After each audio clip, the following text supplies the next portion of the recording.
العسرة وينسى الناس أن يلجأوا إلى ربهم. ينسى الناس أن الذي يجعل علاقة مع الله هو الذي سيفوز في النهاية، لأن الله هو الفعال لما يريد. الله هو الذي يحرك الكون.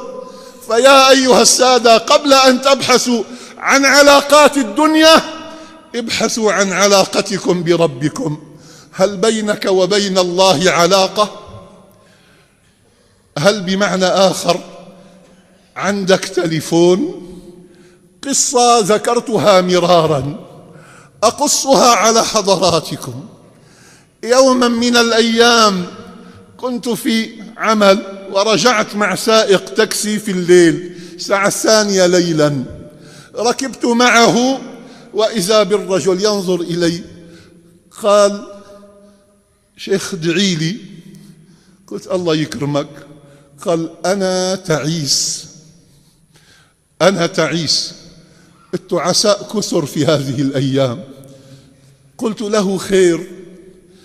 قال: أنا مالي مبسوط بالحياة. قلت: خير إن شاء الله. قال: تزوجت منذ 17 عاما ما رزقت بالولد.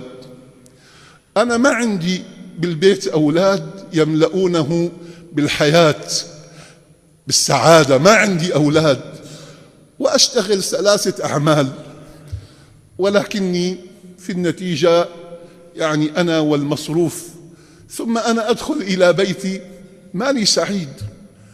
أنا ماذا أفعل؟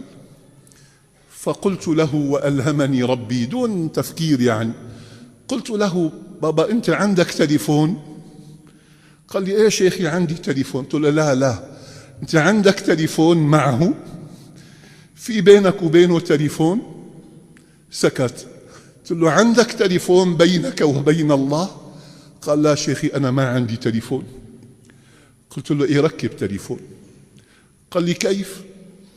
قلت له: اذهب واكتب طلبا، وضع عليه طوابع. نظر بدهشة أكبر: أنا ساوي طلب لله؟ قلت: نعم. اذهب فصل اليوم ركعتين توبة إلى الله، وطوابعها أن تبكي حبا وشوقا إلى الله، وقل له: يا أرحم الراحمين اجعل بينك وبينه هاتف تسأله ويجيب، خط مباشر. وتكلمت معه عن صلة القلوب مع الله، عن الفقر الذي نعانيه، فقر الإيمان، ليس فقر الدراهم ولا الليرات ولا الدولارات. كلمته عن الله الذي يتمنى وينتظر أن يعود إليه العباد، كما قال: يا داود لو يعلم المدبرون عني شوقي لهم ولهفتي بانتظارهم لتقطعت أوصالهم شوقا إلي. يا داود هذه إرادتي بالمدبرين عني، فكيف بالمقبلين علي؟ الله يحب أن تأتي إليه. ثم وصلنا إلى أمام المسجد الذي أخطب فيه. قلت: أنا أخطب في هذا المسجد. ثم نزلت وذهبت إلى داري. 3 أشهر نزلت من خطبة الجمعة، هجم علي واحد يعانقني يسلم علي: يا شيخ أهلا وسهلا. قال لي: ما عرفتني؟ قلت له: لا والله. قال لي: لك أنا تبع التليفون. قلت له: إيه؟ قال لي: والله زوجتي حامل.